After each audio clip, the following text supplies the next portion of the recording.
오늘 하나님께서 우리에게 주시는 말씀은 창세기 24장의 말씀입니다.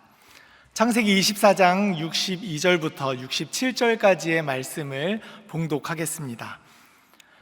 그때에 이삭이 브엘라 헤로이에서 왔으니 그가 네게브 지역에 거주하였습니다. 이삭이 저물 때에 들에 나가 묵상하다가 눈을 들어 보매 낙타들이 오는지라. 리브가가 눈을 들어 이삭을 바라보고 낙타에서 내려 종에게 말하되 들에서 배회하다가 우리에게로 마주 오는 자가 누구냐? 종이 이르되 이는 내 주인이니이다. 리브가가 너울을 가지고 자기의 얼굴을 가리더라. 종이 그 행한 일을 다 이삭에게 아뢰매 이삭이 리브가를 인도하여 그의 어머니 사라의 장막으로 드리고 그를 맞이하여 아내로 삼고 사랑하였으니 이삭이 그의 어머니를 장례한 후에 위로를 얻었더라. 아멘. 연일 계속되는 무더위 가운데 평안하십니까? 기사를 보니까 이번 7월은 정말 이제까지 가운데 두 번째로 무더웠던 7월이었다고 합니다. 그리고 열대야도 관측 이래로 최대 일수를 자랑하고 있다고 합니다. 그만큼 무더운 여름을 보내고 있습니다. 그 가운데 또 비도 갑작스럽게 폭우가 내리고 있기도 합니다. 언제쯤 이 무더위가 가실까 하는데 알고 보니 내일이 입추더라고요. 어떻게 벌써 이렇게 더운데 무슨 입추냐 하겠지만 어쨌든 날은 지나고 있습니다. 이 무더위도 견디다 보면 금방 선선한 바람이 불어오지 않겠습니까? 기상청에서 가을이 시작되었다 하는 것을 보통 이제 9일 동안 연 9일 동안 평균 기온이 20도 미만으로 떨어지면 이제 가을이 시작되었다라고 기상청에서 이렇게 공식으로 얘기한다라고 합니다. 대부분 그래서 9월 말쯤이 되어서야 가을이 되었다라고 이제 이야기한다라고 합니다.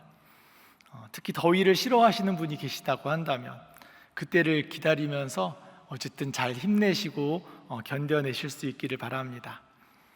더위가 한창일 때면은 낮에는 밖에 다니기가 참 무서울 정도입니다. 그래도 해질녘이 되면 그나마 좀 날이 선선해지죠. 요즘엔 더욱 날이 좀 풀리게 되는 것을 보게 되는데 그래서 날이 저물 때면 바깥으로 편하게 나올 수 있게 됩니다. 이처럼 오늘 말씀에서도 날이 저물 때에 밖으로 나온 한 사람을 볼 수 있습니다. 우리 창세기 24장 63절의 말씀을 함께 읽겠습니다. 이삭이 저물 때에 들에 나가 묵상하다가 눈을 들어보매 낙타들이 오는지라. 지금 이삭이 있는 곳은 네게브 지역, 곧 사막을 뜻합니다. 위치는 가나안 지역에서 아래쪽 동남부 지역의 사막인데 여기를 네게브라고 합니다. 이곳은 연중 최고 기온이 요즘에도 46도까지 찍기도 할 정도로 아주 무더운 곳입니다. 하지만 일평균 기온을 보면은 30도 내외입니다. 그것도 5월부터 10월까지 평균이 최고 기온이 그렇고 다른 달들은 평균 기온이 20도가 채 되지 않는 곳입니다. 그 말의 의미는 무엇이겠습니까? 사막이라 무덥지만 일교차가 크다라는 뜻입니다. 낮에는 무척 덥지만 저녁이 되면 금방 기온이 떨어진다라는 뜻입니다. 아무리 더운 날이라 할지라도 해가 지면 언제 그랬냐는 듯이 금방 기온이 떨어집니다. 그래서 무더운 한낮에는 사람들이 이 장막 안에 머물러 있다가 해가 지고 나면은 저마다 다 장막에서 나와서 자기의 일상생활을 한다라는 뜻입니다. 그런 곳입니다. 이삭도 날이 저물 때에 장막에서 밖으로 나왔습니다. 그리고 이삭은 장막을 나와서 들에서 묵상하였다라고 합니다. 여기서 이 묵상했다라는 단어가 히브리어로 수아흐라고 되어 있는데 사실 주석을 보니 성경에서 이 단어가 쓰인 곳이 여기 한 군데밖에 없다라고 합니다. 그 말은 용례를 다른 곳에서 비교할 수가 없어서 정확히 이 단어가 뜻하는 의미가 무엇인지 불분명하다라고도 합니다.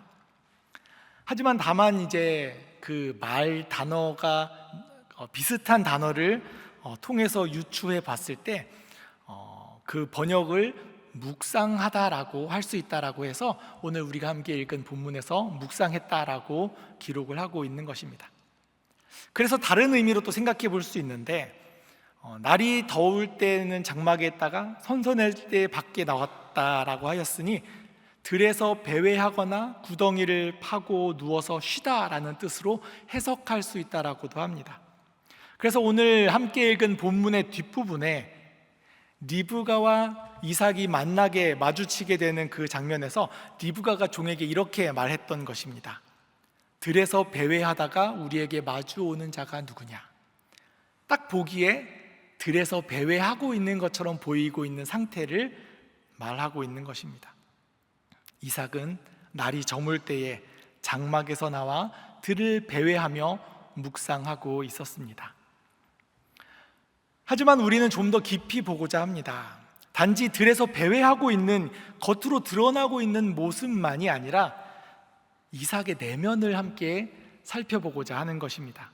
그가 무슨 생각을 하고 있었는지, 무슨 마음으로 묵상하고 있었는지, 그렇게 날이 저물어 갈 때에 사막을 배회하고 있었는지 말입니다. 오늘 말씀 후반부에서 이삭의 속마음이 어떠했는지를 유추해 볼 수 있는 부분이 있습니다. 우리 창세기 24장 67절 말씀을 함께 읽겠습니다. 이삭이 리브가를 인도하여 그의 어머니 사라의 장막으로 들이고 그를 맞이하여 아내로 삼고 사랑하였으니 이삭이 그의 어머니를 장례한 후에 위로를 얻었더라. 이삭은 위로가 필요했습니다. 리브가를 아내로 맞이하고 나서야 어머니를 장례하였던 그 슬픈 마음에, 그 상심했던 마음에 위로를 받았습니다.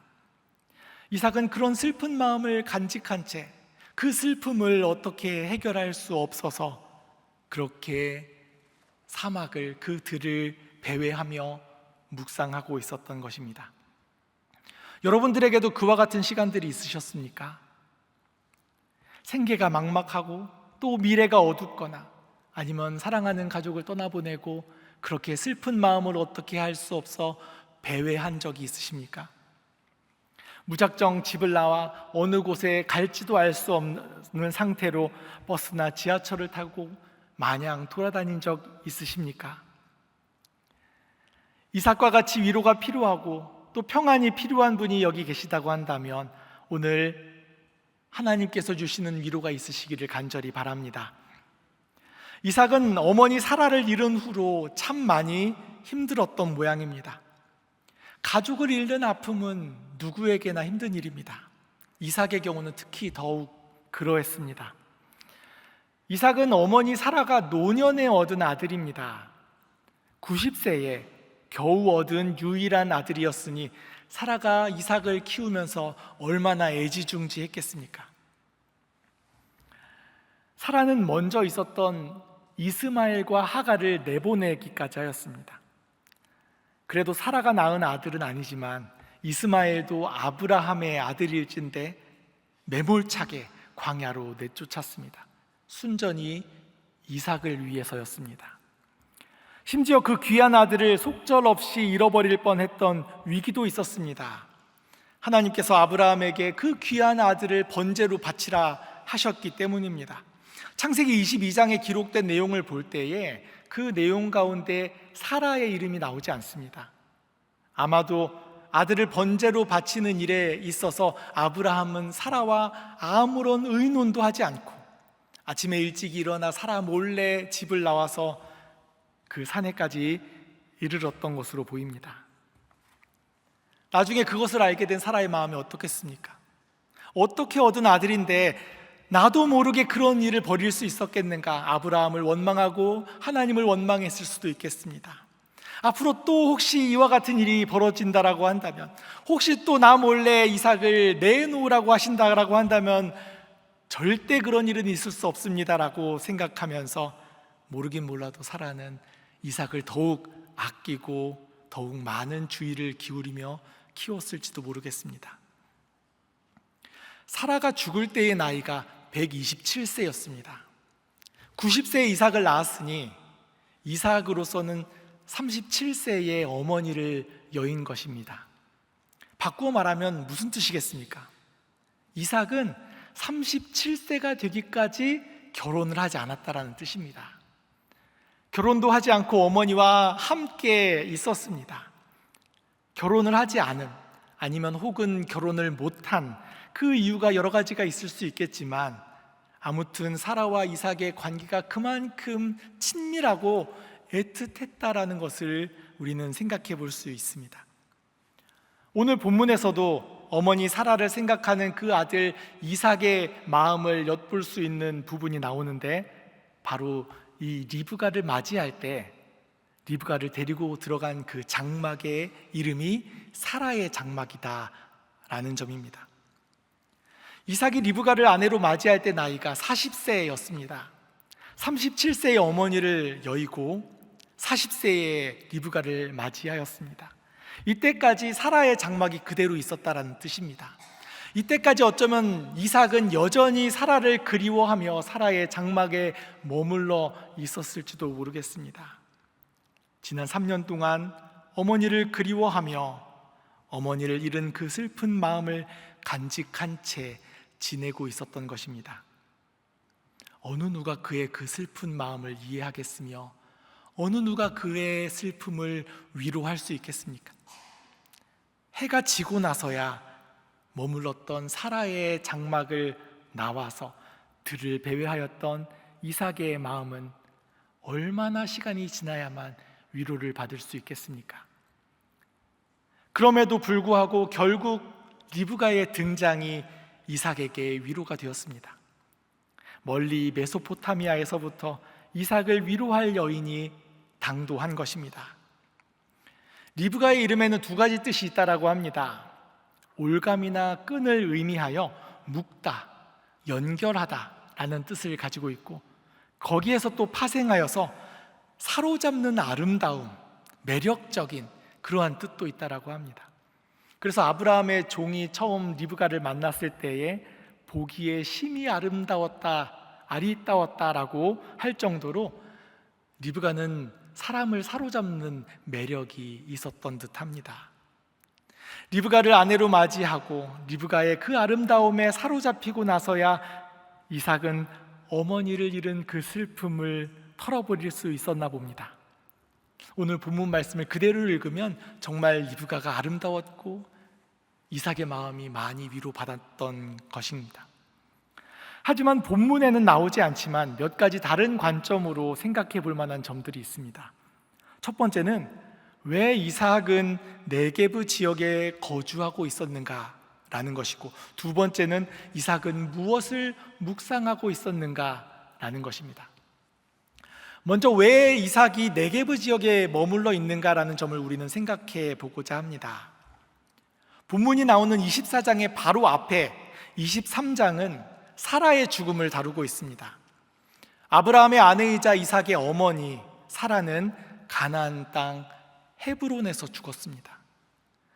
그리고 아브라함에게는 사라를 장사 지내기 위한 땅이 필요했습니다. 아브라함으로서는 사라가 묻힐 땅이 단지 사라만 묻히는 땅이 아니라 사라가 묻히고 나중에 죽게 될 아브라함도 묻히고 그의 후손들까지 대대로 들어가야 할 매장지로 삼아야 할 땅이니 자기의 소유로 삼아야 할 땅이 필요했습니다. 비록 이방인의 신분이지만 가나안의 해족 속에게 가서 매장할 소유지를 구하였습니다. 결국 에브론에게서 막벨라 굴을 구입하게 됩니다. 성경은 아브라함이 그 값을 제대로 매기고자 했다라는 것을 강조합니다. 그래서 그 값을 은 400세겔이라는 거금을 지불하고 전혀 깎지도 않고 타협하지도 않고 고스란히 그 값을 지불하여 가나안 땅에 아브라함과 그 가족을 위한 땅을 분명하게 마련했습니다. 그 땅이 있다라는 것입니다. 그런데 거금을 들여 어렵게 얻은 그 소유지가 있는데도 불구하고, 어머니의 무덤이 가까이 있는데도 불구하고 이삭은 거기에 머물지 않고 저 아래에 네게브 지역까지 내려가 있다라는 뜻입니다. 왜 굳이 사람 살기도 어려운 척박한 사막에 내려가 거주하고 있는 것입니까? 몇 가지 가능성이 있습니다. 첫 번째는 아버지 아브라함의 부재입니다. 물론 그 다음에 이제 창세기 25장에 가서 아브라함이 별세했다라고 성경은 기록하고 있습니다. 하지만 오늘 본문에서 이삭의 아내를 구하러 갔던 종이 돌아온 장면에서 보면은 더 이상 아브라함의 이름이 언급되지가 않습니다.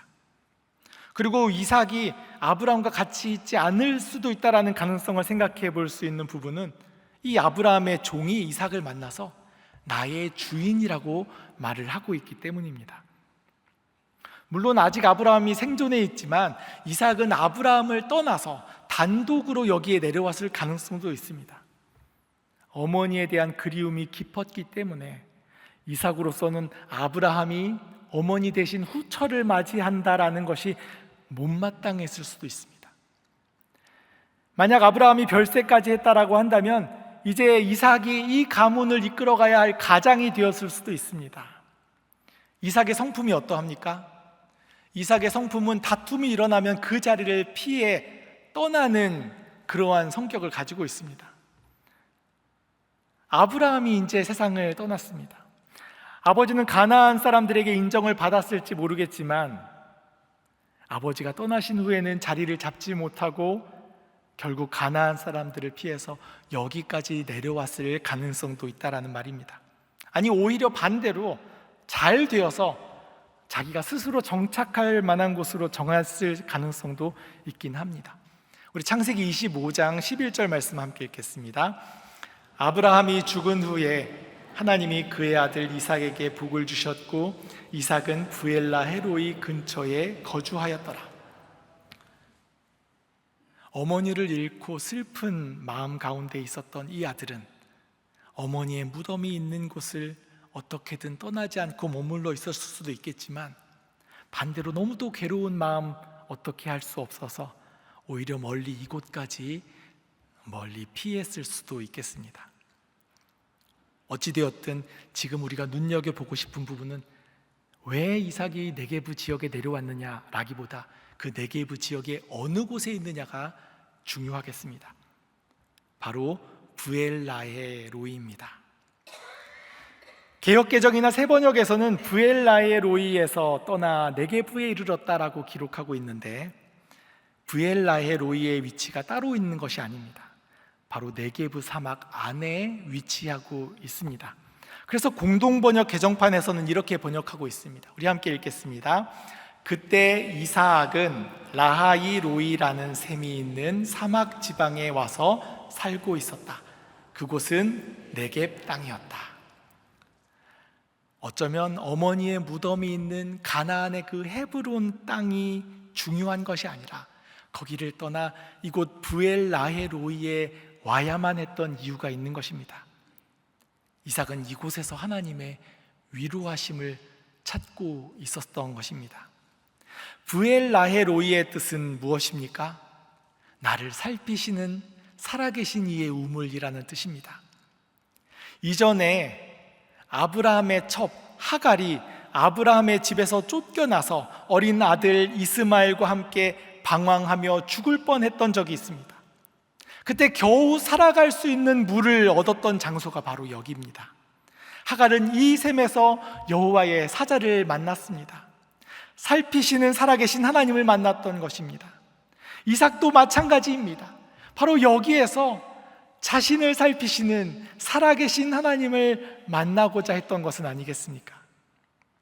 그렇다면 단지 어머니를 잃은 슬픈 마음을 위로받기 위해서만이 아닙니다. 나를 살피시는 그 하나님, 여전히 나를 살피고 계신 것을 확인하기 위해 이 자리에 있는 것입니다. 하나님을 만나기 위해 이곳에 있는 것입니다. 집에서 쫓겨나 살 길이 막막했던 그 불쌍한 모자에게 나타나셨던 하나님께서 마찬가지로 이제 앞으로 어떻게 살아야 할지 막막하기만 했던 그 젊은 청년에게도 나타나 주시기를, 아브라함에게 나타나셨던 것처럼 이삭에게도 나타나사 갈 길을 알려주시기를 그렇게 바라는 마음으로 이삭은 여기에 이른 것입니다. 삶을 흔드는 창세기 읽기를 쓰신 김세권 목사님은 이삭을 이민자 2세대로 비유하였습니다. 그러니까 아버지 아브라함이 이민자 1세대이고 이삭은 2세대입니다. 1세대인 아브라함은 고달픈 인생 그 자체였습니다. 메소포타미아 출신의 이방인으로서 낯선 땅에 정착하기까지 얼마나 많은 힘든 일이 있었는지 모릅니다. 하지만 아브라함에게는 비전이 있었고 체험이 있었습니다. 하나님이 아브라함에게 나타나 말씀하셨기 때문입니다. 여기까지 오는 모든 과정 가운데에도 하나님의 인도하심이 있었습니다. 하나님께서 아브라함에게 밤하늘의 뭇별을 보여주시면서 이처럼 셀 수도 없을 만큼 많은 자손을 주시겠다라고 친히 약속하여 주셨습니다. 귀한 아들도 아끼지 않고 하나님께 기꺼이 바치려고 했을 때에 이와 같이 약속하여 주셨습니다. 우리 함께 읽어보겠습니다. 내가 이같이 행하여 내 아들 내 독자도 아끼지 아니하였은즉 내가 큰 복을 주고 내 씨가 크게 번성하여 하늘의 별과 같고 바닷가의 모래와 같게 하리니 내 씨가 그 대적의 성문을 차지하리라. 또 내 씨로 말미암아 천하 만민이 복을 받으리니 이는 내가 나의 말을 준행하였음이니라. 이렇게 약속하셨습니다. 비록 아브라함에게는 고생이 많았지만 비전이 있었고 체험이 있었던 것입니다. 하지만 이제 아브라함이 없이 홀로 서기를 해야 되는 이삭은 어떠합니까? 사실 아브라함에 비해서 2세대인 이삭의 상황은 훨씬 좋습니다. 아브라함은 출신지가 메소포타미아 지역이라고 했습니다. 사용하는 언어가 가나안 사람들의 언어와 다릅니다. 그 다른 언어와 문화 속에서 혼자 이방인이 고군분투하는 일이 얼마나 어렵겠습니까? 그가 그럼에도 불구하고 정착할 수 있었던 것은 순전히 하나님의 도우심이 있었기 때문일 것입니다. 하지만 가나안에서 태어난 이삭은 언어 사용에 아무런 어려움이 없었을 것입니다. 아버지가 물려준 많은 재산도 있습니다. 가나안에 녹아들어 살아가는데 아무런 무리가 없는 것입니다. 하지만 분명한 것은 신앙의 정체성이 다른 것입니다. 우상 숭배가 만연한 그 가나안 땅 가운데에 아직 어떠한 신앙적 경험도 없이 하나님을 섬기는 믿음의 가문을 세워야 한다라는 것은 큰 부담이 따르는 일입니다. 이제 아버지를 떠나 어머니도 없이 살아야 하는 이삭에게 말입니다. 브엘라헤로이, 나를 살피시는 살아계신 이를 찾아 여기까지 이른 이삭은 매일 해질녘마다 장막을 나와 들을 배회하며 무엇을 묵상했겠습니까? 나를 살피시는 살아계신 하나님을 찾고 찾으며 기약 없는 묵상의 시간을 보내고 있었던 것입니다. 하나님께서 아브라함에게는 수많은 자손을 약속하셨는데 어떠합니까? 지금 보이는 자손이라고는 이삭 혼자일 뿐입니다. 자손은커녕 마땅한 배우자도 없습니다. 아브라함의 곁에는 사라가 있었는데 이삭은 혼자 외로이 있는 것입니다.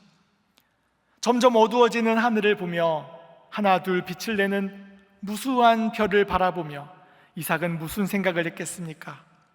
아브라함에게 나타나셨던 그 하나님께서 이삭에게도 나타나 말씀하여 주시기를, 하늘의 별과 같이 많은 자손을 약속하여 주시기를 그렇게 간절히 기도하고 있지 않았겠습니까?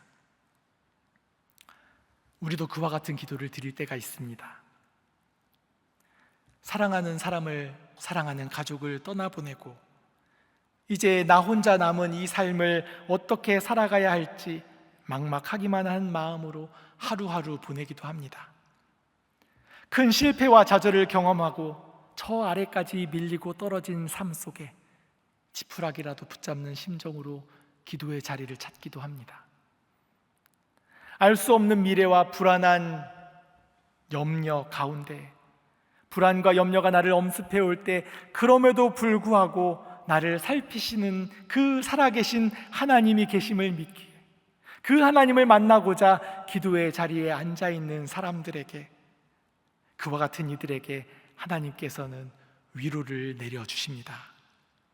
오늘 말씀에서 이삭이 받은 위로를 생각해 보시기 바랍니다. 우리 창세기 24장 66절의 말씀을 함께 읽겠습니다. 종이 그 행한 일을 다 이삭에게 아뢰매. 리브가를 데리고 여기 사막 한가운데에서 이삭을 어떻게 찾아내었는지 종의 능력이 참 대단합니다. 종은 이삭을 위한 배우자를 찾아내기까지의 모든 자초지정을 이삭에게 보고하였습니다. 어떠한 일들이 있었습니까? 먼저 아브라함이 이삭을 위한 배우자를 구하고자 집안에서 가장 신뢰받는 종을 선택하였습니다. 이 종이 얼마나 신뢰를 받았는지 그를 가리켜서 아브라함의 집 모든 소유를 맡은 늙은 종이라고 기록하고 있습니다. 집의 모든 소유를 관리할 정도로 전적인 신뢰를 받았고 능력이 탁월했다라는 것을 의미합니다. 그리고 무엇보다 늙었다라는 그 말에서는 이 종이 아브라함과 그 가족들과 함께 했던 세월이 매우 길었다라는 것도 우리는 알게 됩니다. 아브라함을 알고 사라를 알고 이삭을 누구보다 잘 알고 있다는 뜻입니다. 아브라함은 아들 이삭의 배우자를 구하기 위해 가장 믿을 만한 종에게 임무를 맡겼습니다. 창세기 24장 4절의 말씀입니다. 내 고향 내 족속에게로 가서 내 아들 이삭을 위하여 아내를 택하라. 가나안 땅에는 며느리감이 없었던 모양입니다. 아브라함은 자신의 친족들이 있는 먼 곳 메소포타미아에서 며느리를 구하고자 하였습니다. 왜 그렇게 사람이 없었습니까? 멀리 고향까지 나아가야만 했습니까? 하나님의 말씀대로 떠나온 고향과 친척과 아버지의 집인데 왜 다시 거기에 가서 며느리를 구하고 있습니까? 하나님께서 이 땅을 너의 씨에게 준다라고 약속하셨기 때문입니다. 우리 함께 창세기 24장 7절 말씀을 읽겠습니다. 하늘의 하나님 여호와께서 나를 내 아버지의 집과 내 고향 땅에서 떠나게 하시고 내게 말씀하시며 내게 맹세하여 이르시기를 이 땅을 내 씨에게 주리라 하셨으니 그가 그 사자를 너보다 앞서 보내실지라 내가 거기서 내 아들을 위하여 아내를 택할지니라. 이 땅의 사람이 아니라는 말씀입니다. 무엇보다 아브라함이 이주민으로 여기까지 왔던 것처럼 아브라함의 뒤를 이어 이 가정을 이끌어갈 안주인이 될 사람은 이와 같은 이주민 정서를 가지고 있는 그러한 믿음의 사람이어야 한다라는 생각이 있었던 것입니다. 아브라함에게는 믿음이 있었습니다. 하나님께서 이 모든 일을 이루실 것이라는 믿음을 가지고 종을 보내었습니다. 그러면 정말 아브라함의 믿음대로 하나님께서 하나님의 사자를 종보다 앞서 보내셨습니까? 아브라함의 종이 메소포타미아의 나홀성에 도착하였습니다. 마침 시간이 저녁 때 여인들이 물을 기르러 나올 때였습니다. 앞서 말씀드린 것처럼 날이 선선해지는 저녁 즈음에야 사람들은 장막에서 밖으로 나왔습니다. 이 시간 우물에는 그 마을에 있는 모든 젊은 여인들이 가득 모였을 것으로 보입니다. 아브라함은 늙은 종을 대신 보내며 어떠한 조건이나 방법을 제시하지 않았지만 종이 생각하는 안주인이 될 그러한 사람의 상이 여기에 나옵니다. 종은 우물을 기르러 온 여인들에게 마실 물을 청하게 될 때에 이방인인 자신에게뿐 아니라 낙타까지도 환대할 수 있는 그러한 사람을 구하며 기도하였습니다. 창세기 24장 15절 말씀입니다. 말을 마치기도 전에 리브가가 물동이를 어깨에 메고 나오니 그는 아브라함의 동생 나홀의 아내 밀가의 아들 부두엘의 소생이라. 놀랍게도 처음 나타난 여인이 바로 하나님이 정하신 여인이었습니다. 기도를 마치기도 전에 나타났습니다. 뿐만 아니라 그 여인은 아브라함의 친족이기까지 하였습니다. 창세기 24장 27절 말씀을 함께 읽겠습니다. 이르되 나의 주인 아브라함의 하나님 여호와를 찬송하나이다. 나의 주인에게 주의 사랑과 성실을 그치지 아니하였사오니 여호와께서 길에서 나를 인도하사 내 주인의 동생 집에 이르게 하셨나이다 하니라. 종의 관점에서 생각해 봅시다. 주인 아브라함이 하나님께서 하나님의 사자를 앞서 보내실 것이라고 하였습니다. 기도가 마치기도 전에 딱 맞는 사람이 나타났습니다. 이처럼 즉각 이 모든 일을 앞서 행하시는 하나님의 그 뜻을 알게 되는 것입니다. 그렇다면 이제 종이 해야 되는 것은 무엇이겠습니까? 이 일이 조금도 지체되지 않도록 속히 이루어지게 해야 되는 것입니다. 그래서 리브가의 집에서 종을 맞이할 때에도 종은 서둘러서 일을 진행하고자 합니다. 창세기 24장 33절입니다. 그 앞에 음식을 베푸니 그 사람이 이르되 내가 내 일을 진술하기 전에는 먹지 아니하겠나이다. 라반이 이르되 말하소서. 창세기 24장 49절 말씀입니다. 이제 당신들이 인자함과 진실함으로 내 주인을 대접하려거든 내게 알게 해주시고 그렇지 아니할지라도 내게 알게 해주셔서 내가 우로든지 좌로든지 행하게 하소서. 종과 또한 그 자리에 있는 모든 사람들이 이 모든 일이 하나님께로부터 말미암았음을 인정할 수밖에 없었습니다. 다만 리브가를 보내기 전에 가족들이 작별의 시간을 갖고자 하였지만 이 모든 일을 형통하게 하셔서 조금의 지체도 없게 하신 그 하나님의 뜻을 알기에 리브가도 종과 함께 길을 서두르게 됩니다.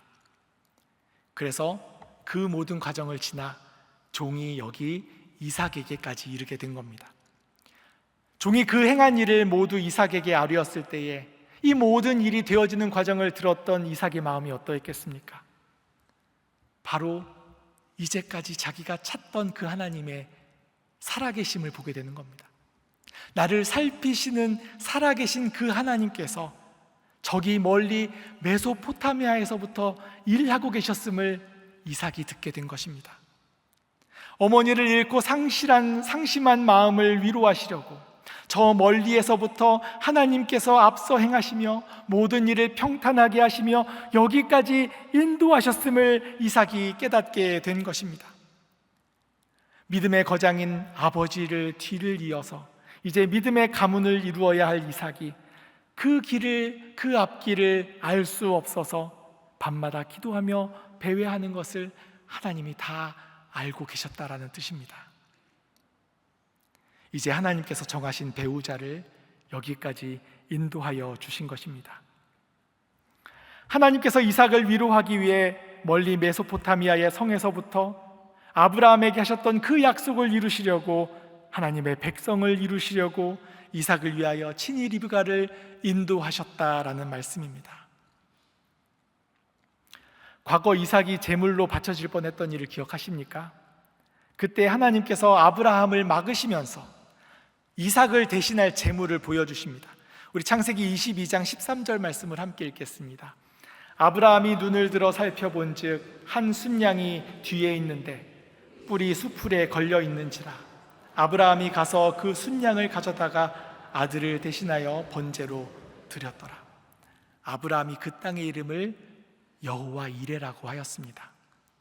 아브라함과 이삭이 제물로 드려지기 위해 그 산을 오르고 있을 그때에 반대편에서는 하나님께서 친히 이삭을 대신할 제물을 준비하고 계셨습니다. 하나님은 모든 일을 준비하시는 하나님이시다라는 말씀입니다. 리브가의 이름의 뜻을 기억하십니까? 그물이고 올가미입니다. 그 이름을 가진 여인과의 만남 속에서 이삭은 하나님의 강한 손이 여전히 아브라함을 붙드셨던 것처럼 이삭을 붙들고 계신다라는 것을 깨닫게 되는 것입니다. 그것이 믿어짐으로 그것이 이삭에게 위로가 되는 것입니다. 리브가가 이뻐서만이 아닙니다. 위로는 사람으로부터 받는 것이 아닙니다. 하나님께서 그를 위로하시기 위해서 이 모든 일을 앞서 행하셨다라는 그 소식 자체가 위로가 되는 것입니다. 하나님께서 나를 위로하기 위해 평탄하게 모든 일을 여기까지 인도하셨고 이 사람을 만나게 하셨고 이 일을 겪게 하셨다라는 것을 깨닫게 되는 것이 우리에게 위로인 것입니다. 위로를 기다리시는 여러분, 하나님께서 우리를 위로하기를 원하십니다. 지치고 상한 우리를 위로하시기 위해서 하나님께서 모든 일을 친히 앞서 행하심을 기억하시기 바랍니다. 하나님께서 이 모든 일을 준비하고 계시면서 우리를 위로하고 계십니다. 급하고 빠르게 하나님의 위로가 저 메소포타미아로부터 멀리 네게브 사막에까지 이르렀던 것처럼 오늘 우리를 향해 주님의 위로가 찾아오고 계신 것입니다. 오늘도 들을 배회하면서 상심한 마음 달래려 헤매이고 있다라고 한다면, 오늘도 하나님의 뜻이 어디에 있는지, 하나님께서 나를 살피고 계신지, 살아 계신지 찾고 묵상하고 있다라고 한다면 우리를 위해 친히 보내주시는 그 하나님의 위로를 만나실 수 있기를 간절히 바랍니다. 함께 기도하겠습니다. 사랑과 은혜가 많으신 아버지 하나님, 하나님의 위로가 간절히 필요한 우리들을 불쌍히 여겨 주시옵소서. 슬픈 마음 가운데 있었던 이삭을 위로하기 위해 모든 일을 이루시고 또 리브가를 인도하셨던 그 하나님을 생각할 때에 오늘도 우리 가운데 우리를 위로하기 위해 찾아오시는 주님의 섭리를 깨닫기를 간절히 원합니다. 아버지 하나님, 나를 살피시는 살아계신 하나님을 만나게 하여 주시고 그 하나님으로 인하여 위로받게 하여 주시옵소서. 예수 그리스도 이름으로 기도드립니다. 아멘.